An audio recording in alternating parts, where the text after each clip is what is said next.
ઓધાજી મારા વાલાને વઢીને કેજો રે, માને તો મનાવી લેજો રે. ઓધાજી મારા વાલાને વઢીને કેજો રે. એક વાર ગોકુળ આવો, માતાજીને મોઢે આવો. એક વાર ગોકુળ આવો, માતાજીને મોઢે થાઓ. ગાયોને હંકારી જાજો રે. ઓધાજી મારા વાલાને વઢીને કેજો રે, માને તો મનાવી લેજો રે. ઓધાજી મારા વાલાને વઢીને કેજો રે. મથુરાના રાજા થયા છો, ગોવાળોને ભૂલી ગયા છો. મથુરાના રાજા થયા છો, ગોવાળોને ભૂલી ગયા છો. માનીતીને મોલે ક્યાં છો રે. ઓધાજી મારા વાલાને વઢીને કેજો રે, માને તો મનાવી લેજો રે. ઓધાજી મારા વાલાને વઢીને કેજો રે.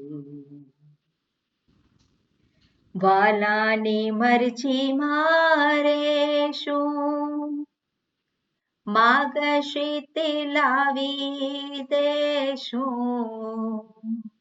વાલાની મરજી મારે શું, માગશે તે લાવી દેશું. કુબજાને પટરાણી કહેશું રે. ઓધાજી મારા વાલાને વઢીને કેજો રે, માને તો મનાવી લેજો રે. ઓધાજી મારા વાલાને વઢીને કેજો રે. તમે છો ભક્તોના તારણ, એવી અમને હૈયા ધારણ. તમે છો ભક્તોના તારણ, એવી અમને હૈયા ધારણ. ગુણ ગાય ભગો ચારણ રે. ઓધાજી મારા વાલાને વઢીને કેજો રે, માને તો મનાવી લેજો રે. ઓધાજી મારા વાલાને વઢીને કેજો રે. ઓધાજી મારા વાલાને વઢીને કેજો રે. ઓમ હરિ ઓમ શ્રી ગુરુભ્યો નમઃ. હરિ ઓમ. ઓમ સહનાવવતુ સહનૌ ભુનક્તુ સહ વીર્યં કરવાવહૈ. તેજસ્વિનાવધીતમસ્તુ મા વિદ્વિષાવહૈ. ઓમ શાંતિ શાંતિ શાંતિ. શંકરં શંકરાચાર્યં કેશવં બાદરાયણં સૂત્રભાષ્યકૃતૌ વંદે ભગવन्तौ પુનઃ પુનઃ. ઈશ્વરો ગુરુરાત્મેતિ मूर्तिभेदविभागिने व्योमवद्व्याप्तदेहाय दक्षिणामूर्तये नमः। दयाकरं दयाकारं दान्तं धर्मप्रवर्तकं प्रणमामि दयानन्दं मदाचार्यवरं परम्।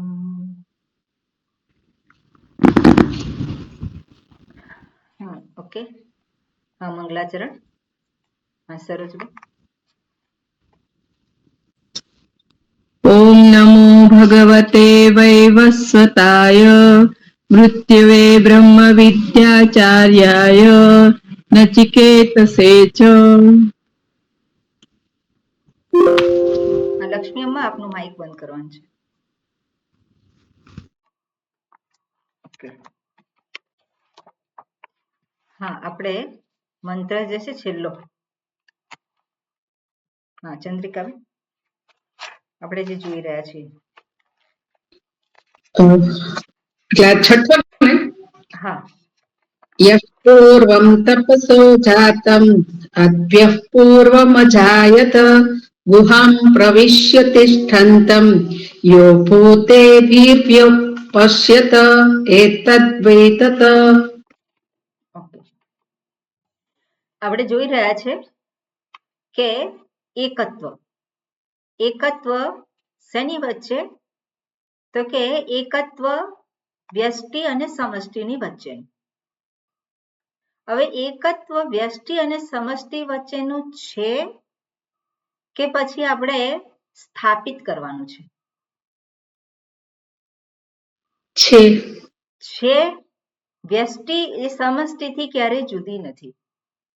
એટલે કયા લેવલ ઉપર એ સમષ્ટિથી જુદી છે એ આપણે વિચારનો વિષય છે. વ્યષ્ટિ એ સમષ્ટિથી ક્યારેય જુદી નથી, અને જ્યારે વ્યષ્ટિ જ્યારે પોતે સમષ્ટિથી જુદી ઊભી રહે છે ત્યારે જ ત્યાં સમસ્યાઓ છે. સમસ્યાઓ છે એટલે સમસ્યાઓ ઊભી થાય છે. સમસ્યાઓ ઊભી થાય છે. એને શાસ્ત્રમાં અનહોલી કોમ્બિનેશન કહેવાય. અનહોલી કોમ્બિનેશન. જેવી રીતે આપણને સર્પનો ભય લાગે તો ભય અનુભવ સિદ્ધ છે. ભય એ અનુભવ સિદ્ધ છે, એટલે આપણે એવું ના કહી શકીએ કે ભય ખોટો છે. પણ ભયની ઉત્પત્તિ જે થઈ છે, ભય લાગ્યો છે, શેને કારણે લાગ્યો છે? તો ત્યાં સર્પ દર્શન થયું છે. ક્યાં સર્પ દર્શન થયું છે? જ્યાં રજ્જુ છે. જે રજ્જુ છે ત્યાં જ સર્પ છે. સર્પનું સ્થાન કયું છે? રજ્જુ. રજ્જુ જો ન હોય તો સર્પ દર્શન થઈ શકે ખરું? એટલે અધિષ્ઠાન રૂપ જે આપણે કહીએ છીએ રજ્જુ, ત્યાં જ ભયની ઉત્પત્તિ થઈ. રજ્જુ છે ત્યાં જ ભયની, એને કારણે જ ભયની ઉત્પત્તિ થઈ. આપણે એવું કહી શકીએ કે ના કહી શકીએ? એક દ્રષ્ટિએ કહી શકીએ કે રજ્જુ છે એટલા માટે ભય. પણ રજ્જુ છે એટલા માટે ભય? ફરી પાછો પ્રશ્નાર્થ કરીએ તો શું કહેવાય? ના, નથી. એટલે ભય લાગવો અને રજ્જુ બેની વચ્ચેનું કનેક્શન કયું છે? બેની વચ્ચેનું કનેક્શન કયું છે? રજ્જુમાંથી ભય ઉભો થયો. રજ્જુમાંથી ભય ઉભો થયો છે. રજ્જુને માની લીધો સાહેબ. એટલે સીધો કોઈ સંબંધ નથી. રજ્જુને અને ભયને સીધો કોઈ સંબંધ નથી, છતાં પણ સંબંધ નથી જ એવું આપણે ના કહી શકીએ. એટલે એને શું કહેવાય? અનહોલી કોમ્બિનેશન. ભયની ઉત્પત્તિ થઈ છે. ક્યારે ઉત્પત્તિ થઈ છે? આપણે ત્યાં ક્લોઝ મૂકવો પડે, ત્યાં શરત મૂકવી પડે. રજ્જુને જ્યારે સર્પ તરીકે જુએ છે ત્યારે ભયની ઉત્પત્તિ થઈ છે. એટલે વચ્ચે ભય જે છે એનો સીધો સંબંધ કોની સાથે છે? સર્પની સાથે છે. ભયને સીધો સંબંધ સર્પની સાથે છે. પણ એ જે સર્પ છે એ એનું અધિષ્ઠાન શું છે? રજ્જુ છે. સર્પની ઉત્પત્તિ થઈ છે. શેમાંથી થઈ? તો જો ઉત્પત્તિ કહેવાતી હોય તો એ રજ્જુમાંથી થઈ છે. પણ ખરેખર વિચાર કરીએ તેની ઉત્પત્તિ છે. એ જ રીતે જ્યારે અધિષ્ઠાનનું આપણને ભાન થાય, અધિષ્ઠાન શું છે? એક જ વસ્તુ છે, પણ એકમાં જ અનેકની આપણને પ્રતીતિ થાય છે. એકમાં અનેકની પ્રતીતિ થાય છે. રજ્જુમાં સર્પની જ પ્રતીતિ થાય એવું જરૂરી નથી. રજ્જુમાં પાણીનો રેલો પણ દેખાઈ શકે, રજ્જુની અંદર પેલો આપણે જમીન પર પડેલી તિરાડ એવું પણ દેખાઈ શકે, રજ્જુમાં પાઇપનું દર્શન પણ થઈ શકે, ગમે તે થઈ શકે. રજ્જુ તો એક જ છે ને. હવે એક રજ્જુ અનેક બની ગયા છે? એક રજ્જુ અનેક બની ગયા? અનેક નથી થયા. રજ્જુ તો એકનું એક જ છે. અને ક્યાં છે? જ્યારે દેખાય છે ને સર્પ, ત્યારે એ સર્પમાં છે કે નહીં? એ સર્પમાં છે, એ ભૂછિદ્રમાં છે, એ પાઇપમાં છે, એ છે કે નહીં? બધે રજ્જુ જ છે. પણ પેલો જે પાઇપ જે છે અથવા તો સર્પ છે એ પોતે માની લે કે હું તો સર્પ જ છું. હું કોણ છું? હું સર્પ છું અને હું આ ભૂછિદ્રથી, આ એનાથી પાણીનો રેલો છે, આ પાઇપ છે, એનાથી હું કેવો છું? જુદો છું. એને દેખાય કે નહીં? કારણ કે રજ્જુની અભિવ્યક્તિ જે છે એ ગમે તે હોઈ શકે અને અભિવ્યક્તિને આધારે એ ચારેય જુદા છે. અભિવ્યક્તિને આધારે ચારેય જુદા છે. પણ એ ચારેયનું અધિષ્ઠાન શું છે? ચારેયનું અધિષ્ઠાન એક જ છે, એ રજ્જુ છે.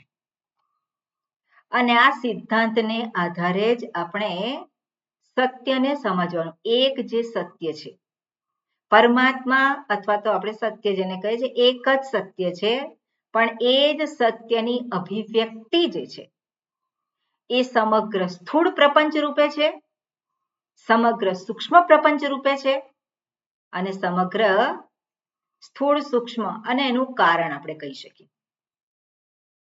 તો સ્થૂળ પ્રપંચ રૂપે જ્યારે છે ત્યારે એક જ સત્ય છે.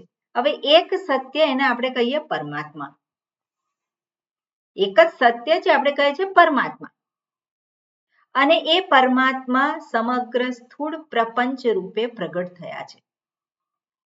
પણ એ જે સ્થૂળ પ્રપંચ રૂપે જે કંઈ સ્થૂળ જે છે ત્યાં પરમાત્મા છે કે નહીં? પરમાત્મા તો ત્યાં છે જ. જે કંઈ સ્થૂળ પ્રપંચ છે ત્યાં પરમાત્મા છે, સૂક્ષ્મ પ્રપંચ છે ત્યાં પરમાત્મા છે. એનું આપણે શું કહીએ કે આ સમગ્ર સ્થૂળ પ્રપંચ એનું રૂપ છે, સમગ્ર સૂક્ષ્મ પ્રપંચ છે એનું શું છે? એક રૂપ છે. આપણે એવું કહી શકીએ. એની અભિવ્યક્તિ છે. રૂપ છે એટલે શું છે? અભિવ્યક્તિ છે. જેવી રીતે રજ્જુની અભિવ્યક્તિ સર્પ રૂપે છે, જેવી રીતે રજ્જુની અભિવ્યક્તિ પાઇપ રૂપે છે. બરાબર? એ જ રીતે આ સમગ્ર સ્થૂળ પ્રપંચ જે છે એ એની અભિવ્યક્તિ છે. અને સ્થૂળ પ્રપંચમાં એક છે વસ્તુ? સ્થૂળ પ્રપંચમાં એક છે? એક નથી, અનેક છે. કેટલા શરીર છે? કેટલા શરીર છે? અનેક શરીર છે. એ સ્થૂળ શરીર અનેક છે. અને એ જ રીતે આપણે સૂક્ષ્મ જોવા જઈએ તો સૂક્ષ્મ પ્રપંચ, તો સૂક્ષ્મ શરીર કેટલા છે? સૂક્ષ્મ શરીર પણ અનેક છે. જેટલા સ્થૂળ શરીર છે, જે અંતઃકરણ છે, ત્યાં સૂક્ષ્મ શરીર પણ અભિવ્યક્ત થયેલું છે. પણ ખરેખર જે અભિવ્યક્તિ જે છે એ કોની છે? તો આપણે કહીએ છીએ પરમાત્માની. પરમાત્મા ન હોય તો અભિવ્યક્તિ હોય ખરી? ન હોય. પણ પરમાત્મા છે અને અભિવ્યક્તિ પણ છે. પરમાત્મા છે અને અભિવ્યક્તિ પણ છે. તો અભિવ્યક્તિ જ્યારે છે ત્યારે પરમાત્મા પણ છે જ. પરમાત્મામાં કઈ ફેર પડ્યો ખરો? પરમાત્મામાં કોઈ ફેર પડ્યો નથી. એટલે આપણે જ્યારે સત્યને આધારે એનાલિસિસ કરીએ, સત્યને આધારે આ વસ્તુને જાણવા માટે પ્રયત્ન કરીએ તો શ્રુતિ શું કહેવા માંગે છે એ આપણને સ્પષ્ટ થાય. આપણો અનુભવ, આપણા વિચારો, આપણું જે કંઈ આપણને જે છે એને આધારે વિચાર કરીએ તો ત્યાં હંમેશા પ્રશ્ન રહે છે. પણ જ્યારે શ્રુતિ જે કહેવા માંગે છે અને એને આધારે વિચાર કરીએ તો ત્યાં પ્રશ્ન રહે નહીં. એકની જ બધી અભિવ્યક્તિ છે. સ્થૂળ પ્રપંચ જે છે એની અભિવ્યક્તિ છે, સૂક્ષ્મ પ્રપંચ પણ એની અભિવ્યક્તિ છે. હવે જ્યારે એની જ અભિવ્યક્તિ છે સ્થૂળ પ્રપંચ રૂપે, તો સ્થૂળ પ્રપંચમાં કઈ એવું સ્થૂળ શરીર છે જે એનાથી જુદું છે? એનાથી જુદું છે ખરું? એનાથી જુદું નથી, પણ છતાં પણ આ એક સ્થૂળ શરીરમાં અભિવ્યક્ત પરમાત્મા એ પોતાને કેવી રીતે ગણે છે? હું આટલો છું, સ્થૂળ શરીર જેટલો. હવે એ પોતે એવું ગણે છે. એમાં પરમાત્મા જે સમગ્ર સ્થૂળ શરીર રૂપે પ્રગટ થયા છે એમાં એ જે સત્ય છે એમાં શું ફેર પડે? એમાં શું ફેર પડે? પરમાત્મા તો પરમાત્મા છે, એમાં કોઈ ફેર પડે ખરો? જ્યારે પેલી માટીમાંથી બધા જ જે રૂપ ઉત્પન્ન થયા છે, ઘડો છે, કોળિયું છે, અને ઘડો એ પોતે એક રૂપ છે અને રૂપને જ પોતાનું ગણી લે છે. રૂપને જ પોતાનું ગણી લે છે ત્યારે એ પોતે કેવો થયો? એક જુદું વ્યક્તિત્વ એનું ઊભું થયું. પણ જ્યારે એ પોતાને માટી તરીકે જુએ તો માટી તરીકે કેવો છે? સર્વ રૂપે છે. માટી તરીકે કેવો છે? બધામાં જ છે. એટલે સમસ્યા ક્યાં છે? જ્યારે સર્વરૂપ પરમાત્મા છે, સર્વ સ્થૂળ પ્રપંચમાં પરમાત્મા છે, એમાંથી કોઈ એક સ્થૂળ શરીર સાથે હું ગોઠવાઈ ગયો. હું એટલે પરમાત્મા આપણે લઈએ. પરમાત્મા જ આ એક સ્થૂળ શરીરની સાથે તાદાત્મ્ય થયું અને એ બની ગયો જીવાત્મા.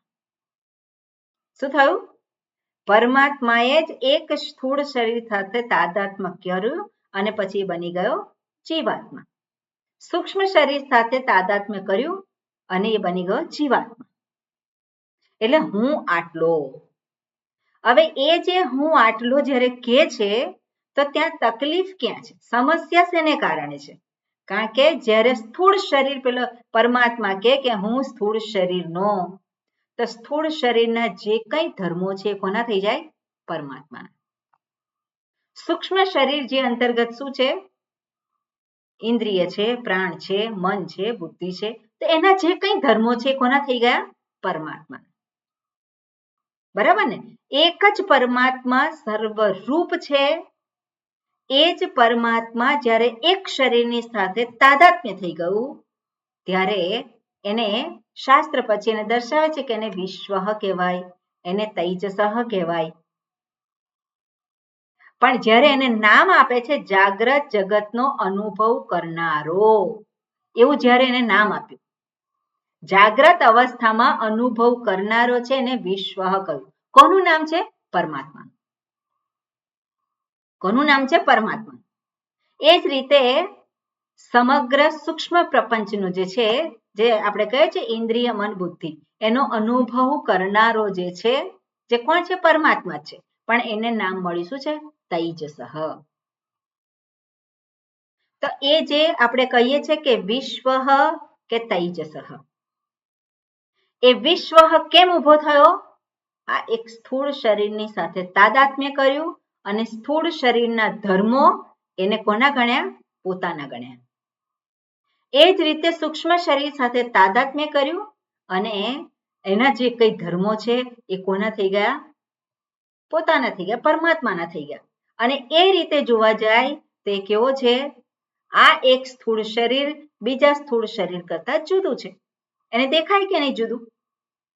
કારણ કે એની દ્રષ્ટિ ક્યાં છે? આ સ્થૂળ શરીર પર છે. એની દ્રષ્ટિ ક્યાં છે? આ સ્થૂળ શરીર એટલે હું, આ સૂક્ષ્મ શરીર એટલે હું. એટલા માટે કે હું દુઃખી થયો, હું સુખી થયો, મને અનુભવ થાય છે. તો એ જે સ્ટેટમેન્ટ જે છે કેમ આવ્યું? કારણ કે પરમાત્માએ આની સાથે તાદાત્મ્ય કર્યું છે. પણ પરમાત્મા તો સર્વ શરીરોમાં છે, સર્વ સ્થૂળ પ્રપંચ રૂપે છે, સર્વ સૂક્ષ્મ પ્રપંચ રૂપે છે. પણ જ્યારે તાદાત્મ્ય થઈ ગયું ત્યારે જ એ કહે છે હું જુદો. હકીકત શું છે? સર્વત્ર એક જ પરમાત્મા છે. જેવી રીતે કહીએ સર્વત્ર સર્વ રૂપમાં એક જ માટી છે. અને એ રીતે જ્યારે જોવા જઈએ ત્યારે આ સ્થૂળ શરીર એ બીજા જે પ્રપંચ છે, સ્થૂળ પ્રપંચ, એનાથી જુદું ક્યારેય નથી. સૂક્ષ્મ શરીર આપણે જેને કહીએ છીએ એ ક્યારેય સમગ્ર સૂક્ષ્મ શરીરથી જુદું નથી. એટલે આ જે તાદાત્મ્ય કરી અને જે આની સાથેનું એકત્વ થયું છે, એની સાથેનું એકત્વ એટલે શું છે કે એને હું તરીકે ગણ્યું છે. તો હું તરીકે એને ગણ્યું પછી જ ત્યાં શું છે? સમસ્યાઓ છે. કારણ કે હવે સમસ્યાઓ સ્થૂળ શરીર અંતર્ગત હોય તો એક જ સ્થૂળ શરીરમાં છે સમસ્યા, બધા જ સ્થૂળ શરીરમાં છે. એની મર્યાદા છે. કઈ મર્યાદા છે? અસ્થિ જાયતે વર્ધતે વિપરિણમતે. બધા સ્થૂળ શરીર જે હોય એનો ધર્મ શું છે? એમાં જ થવાનું છે. પણ પેલો કે હવે કાઢ્યા એટલે કાઢવાના નથી. કોણે નથી કાઢવાના? પરમાત્માએ. એવું છે? એ જ્યારે આ સ્ટેટમેન્ટ આપે છે ત્યારે કોને આધારે? આ સ્થૂળ શરીરની સાથે એક પેલો જુદો થઈ ગયો અને ત્યારે એવું સ્ટેટમેન્ટ આપે છે. અને સ્ટેટમેન્ટ આપવું એ પણ એને બાંધનારું નથી. જ્યારે સમગ્ર સ્થૂળ શરીરને જુએ તો કાઢ્યા એટલા કાઢવાના નથી. તો બધાને માટે એવું જ છે. બધા શું કહેવાના છે? વૃદ્ધ થયા 70 વર્ષ થયા 80 વર્ષ થયા પછી શું કહેવાના? કાઢ્યા એટલે કાઢવાના નથી. બધાને માટે લાગુ પડે છે. એટલે એ કહેવામાં વાંધો નથી, પણ જ્યારે એને જ એકલો જે પોતે થઈ ગયો એટલે પોતે એકલો આટલો થઈ ગયો તો એને માટે આ જગત કેવું છે? એ ખૂબ મોટું છે. સમસ્યા ક્યાં છે? હું આટલો જ અને આ જગત કેવું છે? એ મને શાંતિથી જીવવા નહીં દે. જ્યારે એવું સ્ટેટમેન્ટ આવે ત્યારે શું થાય? આ જગત મને શાંતિથી જીવવા નહીં દે. આ જગતનો ભય લાગે છે. કેમ? કારણ કે હું આટલો જ. હું કેટલો થઈ ગયો? આટલો જ. અને મારે એને જાળવી રાખવો છે. મારે એને પકડી રાખવો છે. પણ જ્યારે જાણ્યું હોય કે આ સ્થૂળ શરીરની પાછળ એક જ પરમાત્મા છે, સૂક્ષ્મ શરીરની પાછળ એક જ પરમાત્મા છે, સ્થૂળ શરીરના એના પોતા ધર્મો છે, એના ધર્મો છે અસ્થિ જાયતે વર્ધતે વિપરિણમતે, અને એનું જે થવાનું હોય એ થાય છે. એવી રીતે સૂક્ષ્મ શરીર છે એનું પણ જે થવાનું હોય એ થાય છે. એ અનિત્ય છે. તો આ અનિત્ય જે છે એ મને ડરાવે ખરું? એ મને ડરાવે? એ ડરાવી ના શકે. પણ જ્યારે પેલો હું ગોઠવાઈ જાય છે આની સાથે, આટલો જ હું, આટલો જ હું, ત્યારે શું થાય છે? બીજા બધાનો અનાદર કરે છે. બીજા બધાનો શું કરે છે? એ તિરસ્કાર કરે છે. હું નથી. અનાદર કરે છે, તિરસ્કાર કરે છે એટલે શું છે? હું નથી. હું કેટલો? આટલો જ. અને એટલા માટે આ જે તાદાત્મ્ય છે આપણે કહીએ છીએ એ તાદાત્મ્ય આ એક શરીર માટેનું. તો કેમ ઊભું થયું છે? કારણ કે પોતાને સર્વ રૂપે જાણતો નથી. સર્વ રૂપે જાણતો નથી. સર્વ શરીરો રૂપે હું જ છું. તરંગ જે છે સમુદ્રમાં અનેક તરંગ છે. ફીણ છે, પરપોટા છે.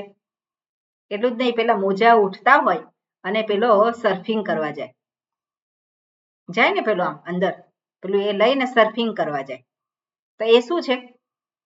એ પણ એક શું છે? એનું રૂપ છે. એ બધા જ રૂપ જે છે તરંગ પોતાને ઓળખી લે. આ બધા જ રૂપ છે એ કોના છે? પાણીના છે. હું કોણ છું? હું તરંગ છું. તો હું તરંગ છું તો ત્યાં શું થવાનું છે? ત્યાં તરત પેલો પોતાને મર્યાદિતતાની અનુભૂતિ થવાની છે. અને જ્યાં મર્યાદિત અનુભૂતિ થાય ત્યાં શું છે એ મારે જોઈતું નથી. અનુભૂતિ આપણી જે છે એ હંમેશા કેવો અનુભવ આપણો કેવો હોય? અનુભવ હંમેશા આ સ્થૂળ શરીરમાં થાય છે, સૂક્ષ્મ શરીરમાં થાય છે. અનુભવની હાજરી ક્યાં? સ્થૂળ અને સૂક્ષ્મ શરીરથી બહાર અનુભવ છે? સ્થૂળ શરીર અને સૂક્ષ્મ શરીરની બહાર છે કોઈ અનુભવ? નથી અનુભવ. એટલે એ અનુભવ જ હું ના થઈ ગયા. અનુભવ હું ના થઈ ગયા એટલે શું થાય? આ અનુભવ જોઈએ છે મારે, આ અનુભવ કરવો છે, આ અનુભવ નથી કરવો. હવે શું કરવું? હવે શું કરવું? મારે તો સુખ જ જોઈએ છે. એટલે પેલો સુખનું પ્રતીતિ થઈ છે. જ્યાં સુખની પ્રતીતિ થઈ હોય એ અનુભવ માટે દોડે. જ્યાં દુઃખની પ્રતીતિ થતી હોય એ અનુભવ એ દોડે છે કોની પાસે? અનુભવની પાછળ. પણ અનુભવ ક્યારે થાય છે? આ સ્થૂળ શરીરમાં હોય છે ત્યારે, આ સૂક્ષ્મ શરીરમાં હોય છે ત્યારે એની સાથેનું જે તાદાત્મ્ય કર્યું છે. અને સ્થૂળ શરીરના ધર્મો, સૂક્ષ્મ શરીરના ધર્મો એને પોતાના ગણી લીધા અને અનુભવમાં જ પોતે શું થાય છે? એમાં જ સીમિત થઈ જાય છે. વ્યક્તિ સીમિત થઈ ગઈ છે, એમાં અનુભવોમાં સીમિત થઈ ગઈ. પણ ખરેખર એવું છે ખરું? વ્યક્તિ એટલે માત્ર અનુભવ? અનુભવ નથી. એટલા માટે ભગવાને સુષુપ્તિ અવસ્થા આપેલી છે. સુષુપ્તિ અવસ્થામાં કયો વ્યક્તિ છે? ત્યાં વ્યક્તિ છે ખરો? ત્યાં વ્યક્તિ નથી રહેતો, વ્યક્તિત્વ નથી રહેતું. અને ત્યારે કોણ છે? પોતે છે કે નહીં? ત્યારે પણ છે જ પોતે. તો શું થાય છે એને? એને શું થયું? વ્યક્તિત્વ નથી રહેતું, ત્યાં વ્યક્તિ નથી રહેતો, પણ પોતે તો રહે છે. એટલે એ જે છે અનુભવ સિદ્ધ જે છે એટલો જ હું નથી. જાગ્રત અવસ્થામાં અનુભવ થાય છે એને કહેવાય છે વિશ્વ. સ્વપ્ન અવસ્થામાં અનુભવ જે થાય છે એને કહેવાય છે તૈજસ. પણ પોતે કોણ છે? એનાથી વિલક્ષણ છે. એટલે માત્ર અનુભવોમાં જ છે એવું નહીં. અને અહીંયા યમરાજા કહેવા માંગે છે કે તારો અનુભવ એટલે સ્પેશિયલ અનુભવ નથી. તને જે અનુભવ થાય છે આ સ્થૂળ શરીરને આધારે કે સૂક્ષ્મ શરીરને આધારે, એ કોઈ સ્પેશિયલ નથી. કારણ કે જ્યાં જ્યાં ચક્ષુરેન્દ્રિય હોય ત્યાં ત્યાં રૂપના દર્શન થાય. જ્યાં જ્યાં અંતઃકરણ હોય ત્યાં વૃત્તિઓ પ્રગટ થાય. પછી એ પ્રાણીનું શરીર હોય કે પછી મનુષ્યનું શરીર હોય, રાજાનું શરીર હોય કે રંકનું શરીર હોય, જ્યાં જ્યાં મનમાં અંતઃકરણ હોય ત્યાં દુઃખ વૃત્તિ ઉત્પન્ન થાય, સુખ વૃત્તિ ઉત્પન્ન થાય. એનો ધર્મ છે, એનો ધર્મ છે. પણ એની સાથે પેલો ગોઠવાઈ ગયો તો શું થાય? આટલો જ હું થઈ ગયો. અને એટલો જ હું થઈ ગયો એટલે અનુભવ સિદ્ધ હું. આપણે કહીએ છીએ શું? અનુભવ સિદ્ધ હું. પણ અનુભવ સિદ્ધ હું એટલો જ છે? હું એટલો નથી. હું તો કેવો છું? સર્વમાં છું, સર્વરૂપે છું. અને એ જે હકીકત જે છે એને જ્યારે ધારણ કરવામાં આવે તો ત્યાં કોઈ પ્રશ્ન રહેતો નથી, કોઈ સમસ્યા રહેતી નથી. એટલે સ્થૂળ પ્રપંચમાં જેને કહેવામાં આવે કે આ સ્થૂળ શરીરમાં જે વિશ્વ છે એવું જ આ જે સમગ્ર પ્રપંચ જે છે એ જેને કહેવામાં આવે કે વિરાટ. આ જગત કેવું છે? પ્રપંચ વિરાટ. એમાં પણ એ જ છે. એમાં પણ શું છે? એ જ છે. એક જ વસ્તુ છે. એમાં કંઈ જુદું નથી. એ જ રીતે પેલો તૈજ સહજ એને કહેવામાં આવે છે કે અનુભવને આધારે જે છે, સૂક્ષ્મ શરીરને આધારે જે છે. પણ એ જ જે આ જગતમાં પણ કેવો છે?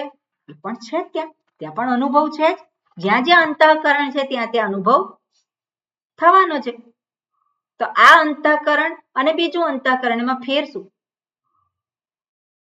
હું તૈજસઃ જે કહું છું અનુભવ સિદ્ધ હું ને તૈજસઃ, તો બીજા અંતઃકરણની સાથે જેનું તાદાત્મ્ય છે એ પણ કહેવાનું છે કે નહીં? હું એને પણ અનુભવ સિદ્ધ હું છે એ પણ કહેવાનું છે. તો બધા જ જે અંતઃકરણ છે ત્યાં શું છે? તૈજસઃ.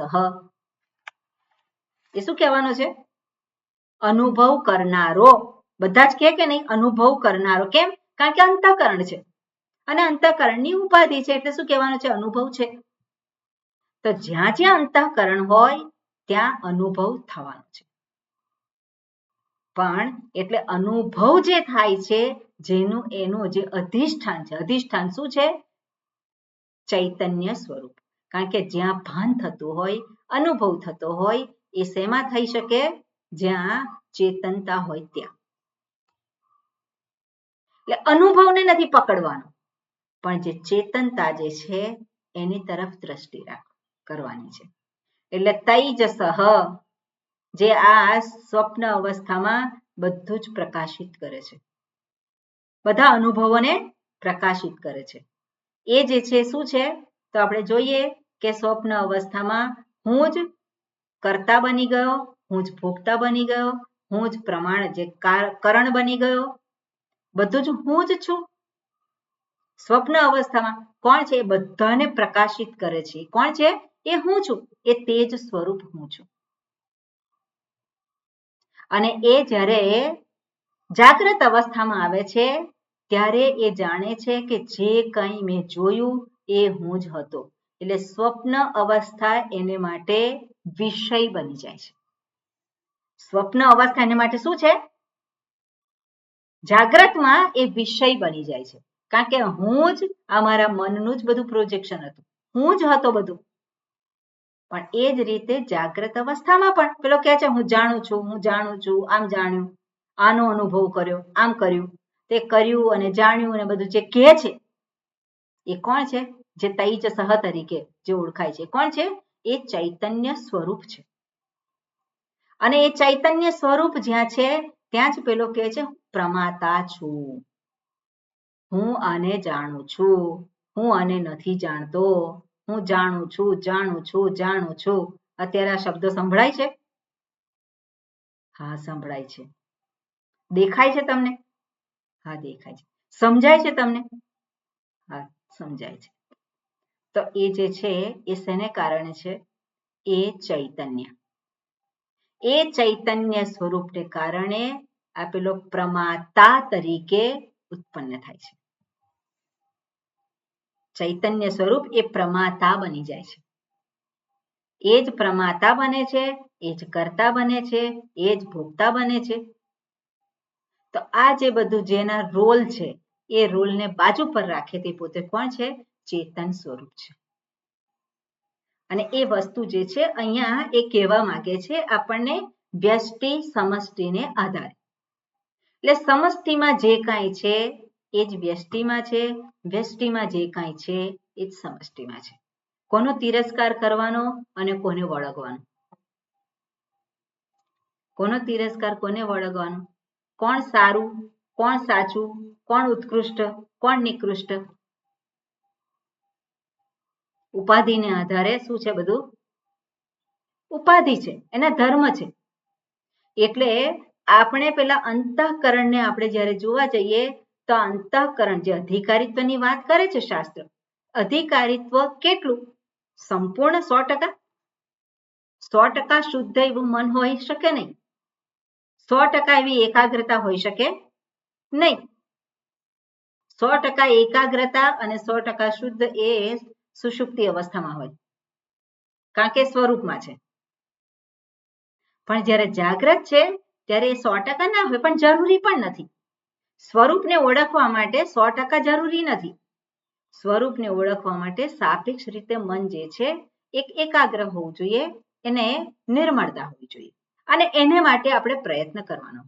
પણ આપણે હું એકદમ શુદ્ધ જ હોઉં, મારું અંતઃકરણ જે છે એમાં કોઈ પ્રકારની બીજી કોઈ વૃત્તિ જ ઉત્પન્ન ના થવી જોઈએ, એવું બધું જો આપણે આગ્રહ રાખીએ તો એ ક્યારેય સંભવિત નથી. એ શું છે? એ અંતઃકરણના ધર્મ છે. પણ હું કોણ છું? હું અંતઃકરણના ધર્મોથી, એ ઉપાધિ છે, એ ઉપાધિથી હું વિલક્ષણ છું. અને આવું જ્યારે જાણે ત્યારે વ્યક્તિ શું છે કે પોતે આ જે સમગ્ર સૂક્ષ્મ પ્રપંચ જે છે એનાથી એ પોતે શું કરે છે કે એક તો એક પ્રકારનું એ પોતે દરેક વ્યક્તિની સાથે એક એને સ્પેસ કહેવાય, એક સ્પેસ ઊભી કરી શકે છે, એક ડિસ્ટન્સ ઊભું કરી શકે છે. એટલે સામેની વ્યક્તિને કંઈક થયું એટલે પોતે ગભરાઈ ગયો એવું નહીં, પણ સામેની વ્યક્તિને કંઈક થયું તો એને એ શું કરે, પોતે એનાથી અલિપ્ત ના થઈ જાય, અસંગ ના થઈ જાય, પણ જે કરવા યોગ્ય છે એ સ્વસ્થતાપૂર્વક કરી શકે. કેમ? કારણ કે એ જે ઉપાધિ છે એ ઉપાધિનો ધર્મ છે. પછી ઉપાધિનો ધર્મ એમાં આ શરીર છે એમાં પણ થઈ શકે અને બીજું શરીર છે એમાં પણ થઈ શકે. એટલે એ શું છે, એનાથી એ ઉપાધિથી બીજી ઉપાધિ કોણ છે, જે મારું જેને કહેવામાં આવે છે, એનાથી એ પોતે ડિસ્ટર્બ થઈ શકે નહીં. અને એટલે આ બધું જાણવાનું છે અને શાસ્ત્ર એટલા માટે જ અહીંયા દર્શાવે છે. ઓકે, આમાં ભાષ્ય આપણે જોયું હતું અને શું કહ્યું છે, હું વાંચું છું એક વખત. યહ કશ્ચિત મુમુક્ષુઃ પૂર્વમ પ્રથમમ તપસઃ જ્ઞાનાદિલક્ષણાત બ્રહ્મણઃ ઇતિ એતત. એટલે યહ મુમુક્ષુઃ એને જોડવાનું છે વ્યપશ્યત, જાણે છે. કોઈક એવો મુમુક્ષુ જાણે છે. મંત્રમાં છે ને વ્યપશ્યત, યો ભૂતૈઃ વ્યપશ્યત. સર્વભૂતૈઃ એટલે સર્વભૂતોમાં, સર્વભૂત રૂપે, સર્વભૂત રૂપે એટલે સર્વ ઉપાધિ રૂપે એ જાણે છે. શું જાણે છે તો કે અહીંયા અયઃ મુમુક્ષુઃ પૂર્વમ પ્રથમમ તપસઃ જ્ઞાનાદિલક્ષણાત બ્રહ્મણઃ ઇતિ એતત. એ જાણે છે. શું જાણે છે કે સૌથી પહેલા પરમાત્માએ તપ કર્યું. કયા પ્રકારનું? જ્ઞાનપૂર્વકનું. જાતમ ઉત્પન્નમ હિરણ્યગર્ભમ, એમાંથી કોની ઉત્પત્તિ થઈ તો કે હિરણ્યગર્ભની. હિરણ્યગર્ભ એટલે કે સમષ્ટિ સૂક્ષ્મ શરીર. અને કિમ અપેક્ષા પૂર્વમ, કોની પૂર્વ તો કે પંચ મહાભૂતની પૂર્વ, અભ્યઃ પૂર્વમ અપ્સહિતેભ્યઃ પંચભૂતેભ્યઃ ન કેવલાભ્યઃ અભ્યઃ ઇતિ અભિપ્રાય. માત્ર પાણીમાંથી જ આ ઉત્પત્તિ થઈ છે એવું નહીં, પણ બધા જ પંચમહાભૂતમાંથી ઉત્પત્તિ થઈ છે. અજાયત એટલે કે ઉત્પન્ન, એની ઉત્પત્તિ થઈ છે. યહતમ, યહતમ એટલે હિરણ્યગર્ભ જે છે એને શું કર્યું છે, પ્રથમજમ, જે પ્રથમ જ છે. અને એમણે દેવાદિ શરીરાણી ઉત્પાદ્ય, દેવતાઓના શરીરની ઉત્પત્તિ કરીને સર્વ પ્રાણી ગુહામ હૃદયાકાશમ પ્રવિશ્ય. હવે દેવાદિ શરીરાણી તો માત્ર દેવતાઓનું જ શરીર નહીં, આદિ શબ્દ છે. દેવાદિ એટલે એમાં બધું જ આવી જાય, બધા જ પ્રાણીઓ આવી જાય. અને બધા જ પ્રાણીઓની પણ ઉત્પત્તિ કરી અને બધાની જ સર્વ પ્રાણી ગુહામ, બધા જ પ્રાણીની હૃદય ગુફામાં પોતે પ્રવેશ કર્યો છે અને રહે છે. પ્રવેશ કરીને પછી પાછા બહાર નીકળી ગયા એવું નહીં, પણ પ્રવેશ કરીને પછી ત્યાં જ રહેલા છે. એટલે એને શોધવા ક્યાં જવાનું? શોધવા ક્યાંય જવાનું નથી, માત્ર ઓળખવાનું છે કે જે અહીંયા મને અનુભવ રૂપે પ્રાપ્ત થાય છે એ જ સર્વની પાછળ છે. જે અનુભવ રૂપે મને પ્રાપ્ત થાય છે એ અનુભવ નહીં, અનુભવ રૂપે જે પ્રાપ્ત થાય છે. કોણ પ્રાપ્ત થાય છે? ચૈતન્ય સ્વરૂપ પરમાત્મા નું ભાન થયું તો અનુભવ જે છે ત્યાં ભાન છે કે નહીં? એટલે એ જે ભાન જે છે એ જ સર્વ અનુભવોની પાછળ છે. અને એટલે શબ્દાદીન ઉપલભમાનમ ભૂતેભિઃ એટલે કે ભૂતૈઃ કાર્યકરણ લક્ષણૈઃ, કાર્યકરણ લક્ષણૈઃ એટલે કાર્યકરણ સંઘાત. તો સર્વ જે છે આપણે જોઈએ કે બધા જ પ્રાણીઓની, જે બધા જ શરીરોની ઉત્પત્તિ થઈ અને એની પાછળ એ સૂક્ષ્મ શરીર પણ રહેલું છે.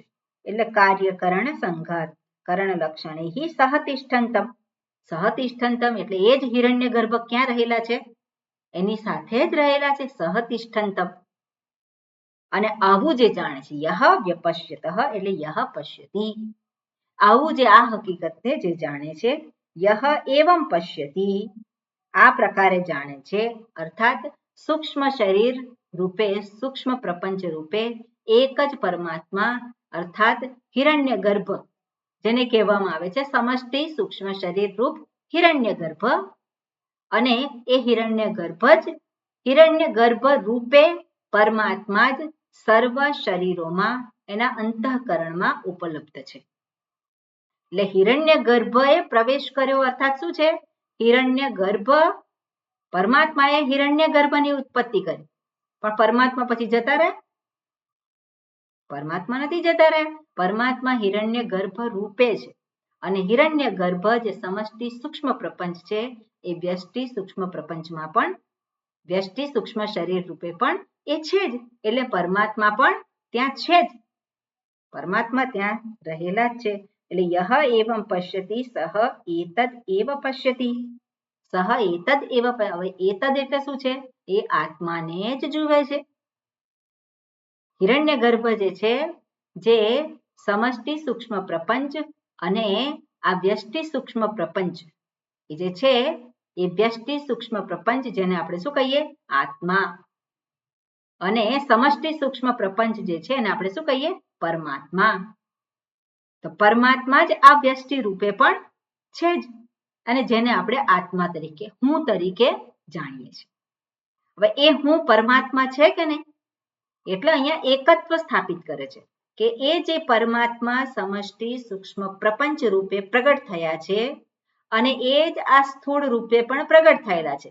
એટલે સમષ્ટિ સૂક્ષ્મ પ્રપંચમાં આ સૂક્ષ્મ જે શરીર છે એ પણ આવી ગયું છે જે સ્થૂળ શરીરની પાછળ છે. તો ત્યાં પણ હિરણ્ય ગર્ભ છે કે નહીં? પરમાત્મા છે કે નહીં? પણ અહીંયા જે આ પ્રાપ્ત થાય છે એ કઈ રીતે પ્રાપ્ત થાય છે? હું રૂપે, અહમ રૂપે. અને અહમ ક્યારે નથી? એવું છે કે અહમ નથી? એટલે જે પરમાત્મા છે એ જ અહમ છે. સર્વ પ્રાણીઓમાં કઈ રીતે પ્રગટ થાય છે? અહમ રૂપે. અને સર્વ પ્રાણીઓમાં અહમ જે છે એને જ કહેવામાં આવે પરમાત્મા. પરમાત્મા એટલે શું? સમષ્ટિ. અને હું એ શું થયો? વ્યષ્ટિ. એટલે આ રીતે સહ એતદ એવ પશ્યતિ યત તત પ્રકૃતમ બ્રહ્મ. યત તત એટલે સર્વાત્મા. સર્વાત્મા જે છે એ જ પ્રકૃતમ બ્રહ્મ. પ્રકૃતમ એટલે જેને વિશેની ચર્ચા ચાલી રહી છે એ જ કોણ છે? એ બ્રહ્મ. જે સમષ્ટિને આધારે જે પ્રગટ થયેલું છે. ઓકે, એટલે આ પ્રમાણે અહીંયા વાત કરેલી છે. ઓકે, આ જ વસ્તુ જે છે થોડું આગળના મંત્રમાં થોડાક જુદા આસ્પેક્ટથી કરે છે, જુદી રીતે દર્શાવે છે. એટલે હિરણ્ય ગર્ભ છે એની અભિવ્યક્તિ જુદી રીતે કઈ રીતે છે એ દર્શાવે છે. ઓકે, મંત્ર જે છે, હા રેખાબેન રિપીટ કરજો, બોલું છું. યા પ્રાણેન સંભવતી યઃ પ્રાણેન સંભવતિ અદિતિર્દેવતામયી અદિતિર્દેવતામયી ગુહાં પ્રવિશ્ય તિષ્ઠન્તીમ ગુહાં પ્રવિશ્ય તિષ્ઠન્તીમ યા ભૂતેભિર્વ્યજાયત યા ભૂતેભિર્વ્યજાયત એતદ્વૈ તત. એતદ્વૈ તત. બરાબર. હવે યા પ્રાણેન સંભવતી અદિતિઃ દેવતામયી. યા જે છે એનું પ્રાતિપદિક શું થાય? યદ. યત. યતનું પ્રથમા વિભક્તિ એક વચન. યતનું પ્રથમા વિભક્તિ એક વચન એટલે સ્ત્રીલિંગમાં યા. યા પ્રાણેન સંભવતી, જે પ્રાણ રૂપે ઉત્પન્ન થયેલ છે. સંભવતી ઉત્પન્ન થાય છે એ કોણ છે? અદિતિ દેવતામયી. એને અદિતિ કહ્યું. અદિતિ, ન દિતિ, અદિતિ. અને સ્ત્રીલિંગ શબ્દ છે અદિતિ દેવતામયી. દેવતામયી એ પણ સ્ત્રીલિંગ શબ્દ છે. હવે અહીંયા સ્ત્રીલિંગ શબ્દનો પ્રયોગ કરેલો છે. કોને માટે? બ્રહ્માજી માટે. બ્રહ્માજી માટે સ્ત્રીલિંગ શબ્દોનો પ્રયોગ કરેલો છે. એનો અર્થ શું થાય? કે બ્રહ્માજી જેને સમષ્ટિ સૂક્ષ્મ શરીર રૂપે કહીએ છીએ એનું કોઈ લિંગ નથી. બ્રહ્માજી એટલે આપણા મનમાં તો પેલા કમળ ઉપર વિરાજમાન ચતુર્મુખ બ્રહ્મા આવે, પણ ખરેખર સમષ્ટિ સૂક્ષ્મ પ્રપંચ, સમષ્ટિ સૂક્ષ્મ શરીર એનું કોઈ લિંગ નથી. અને એટલા માટે અહીંયા શ્રુતિ હવે એનું સ્ત્રીલિંગ શબ્દમાં સ્ત્રીલિંગ રૂપ જે શબ્દ છે એની એ રીતે એનું પ્રતિપાદન કરે છે. અર્થાત કેવા છે? અલિંગ, જેનું કોઈ લિંગ નથી, નથી પુરુષ કે નથી સ્ત્રી કે નથી નપુંસક. જે છે સૂક્ષ્મ શરીર આપણે કહીએ એનું કયું લિંગ હોય? એટલા માટે જ આપણે કહીએ કે પેલું આ સૂક્ષ્મ શરીર જ્યારે છૂટી જાય પછી ગમે તે શરીરમાં એ પ્રવેશ કરે, પછી પુરુષનું શરીર હોય કે પછી સ્ત્રીનું શરીર હોય, ગમે તે શરીરમાં એ પ્રવેશ કરી શકે. કેમ? કારણ કે એનું કોઈ લિંગ નથી. અને એ વસ્તુ અહીંયા પણ સ્થાપિત કરે છે, અહીંયા પણ દર્શાવે છે.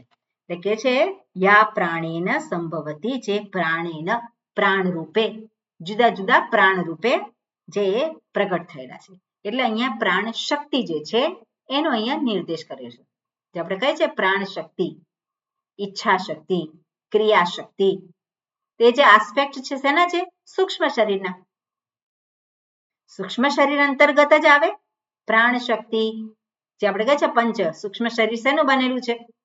તો પંચ જ્ઞાનેન્દ્રિયાણી. તો જ્ઞાનેન્દ્રિય શું બતાવે છે? જ્ઞાન શક્તિ. પંચ કર્મેન્દ્રિયાણી એ શું દર્શાવે છે? ક્રિયા શક્તિ. અને પંચ પ્રાણ એ શું છે? અંદર જે પ્રાણ જે છે જુદા જુદા કાર્ય આપણે કરી રહ્યા છે. એટલે એ જે દર્શાવે છે સમષ્ટિ જે સૂક્ષ્મ શરીર અંતર્ગત જે કંઈ કાર્યો છે એને આધારે એને જણાવવામાં આવે છે.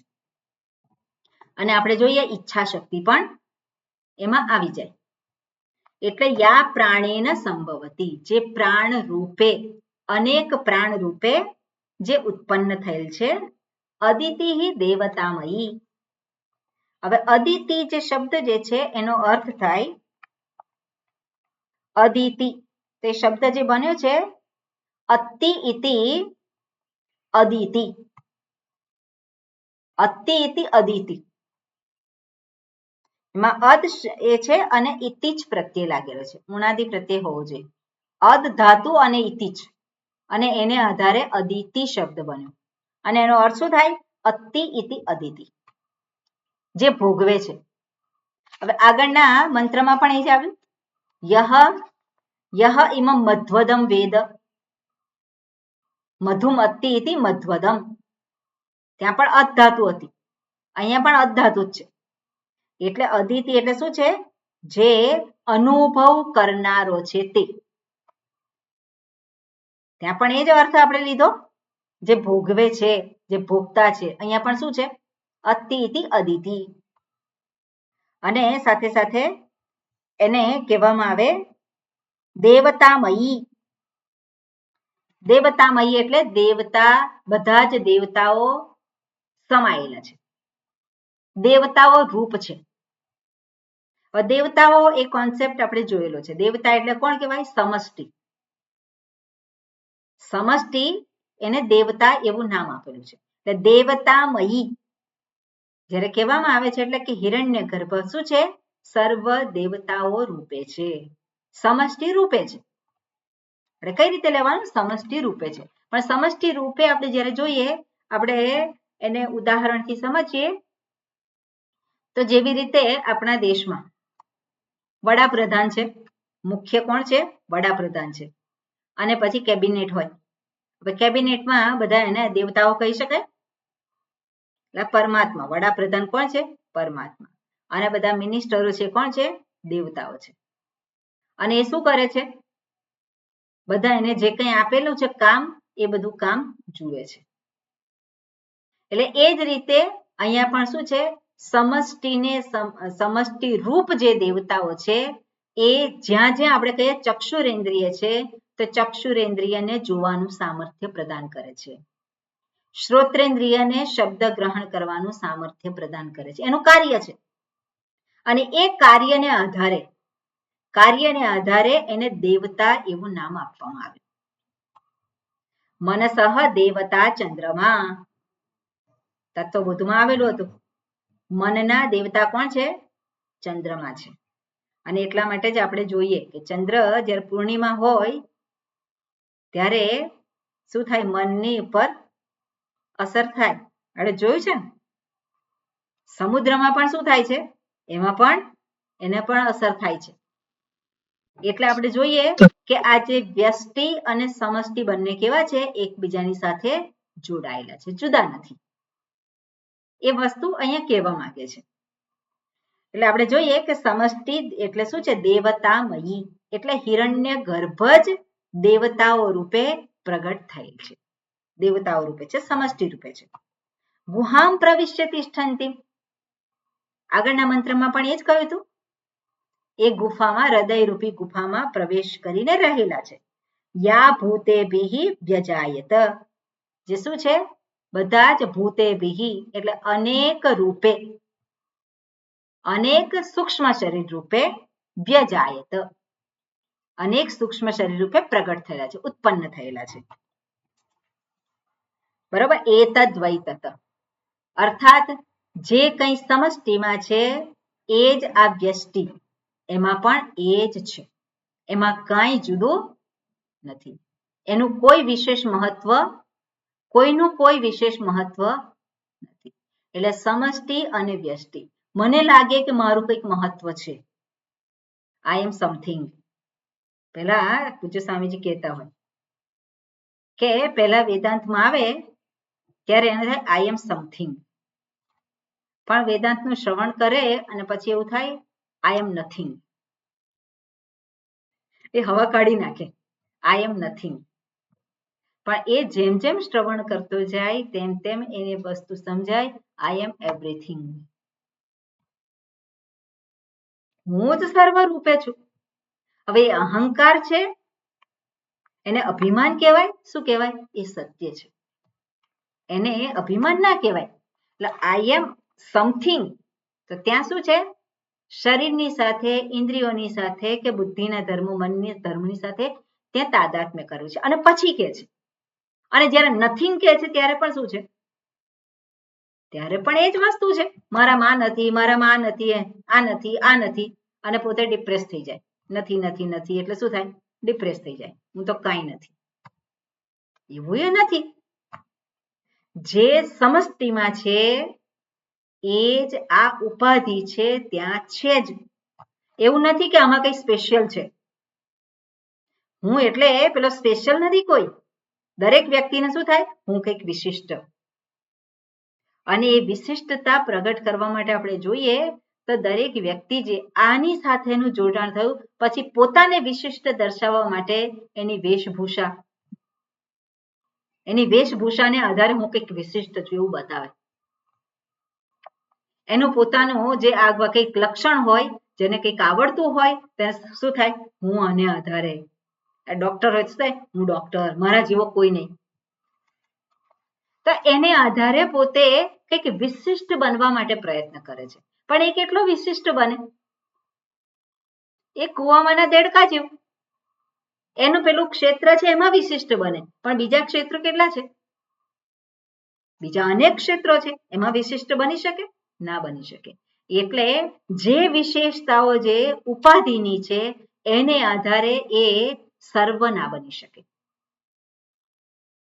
એટલે વિશિષ્ટતાઓ જે છે કેવી છે એ ઉપાધિની છે એનો અર્થ એવો નહીં કે પેલો ડોક્ટર હોય અને ડોક્ટર એવું ના કે હું ડોક્ટર છું એવો નહીં પણ હું આટલો જ છું અને એને આધારે હું મને સ્થાપિત કરું એ વૃત્તિ ના જ્યારે એને થાય કે આ જે બુદ્ધિ જે છે એમાં એક પ્રકારનું જ્ઞાન છે અને એનાથી સંપન્ન છે અને એ કંઈક કરી શકવાને સમર્થ છે એ કરે છે અને એવી બુદ્ધિ એને પ્રાપ્ત થઈ એ સમષ્ટિ અંતર્ગત છે અને એ સમષ્ટિ અંતર્ગત છે એ સમષ્ટિ જે દેવતા રૂપે છે એ દેવતાની એને કૃપા પ્રાપ્ત થઈ અને એટલે કરી શક્યો બધા જ કરી શકે છે એવું છે એવું નથી આ મારી પાસે કંઈક નથી અને કંઈક છે અને એવું સર્વની પાસે છે તો શેનું અભિમાન કરવાનું કે શેને આધારે ડિપ્રેસ થઈ જવાનું એવા કોઈ ક્ષેત્ર જ નથી બધું જ જે છે એ સમષ્ટિમાં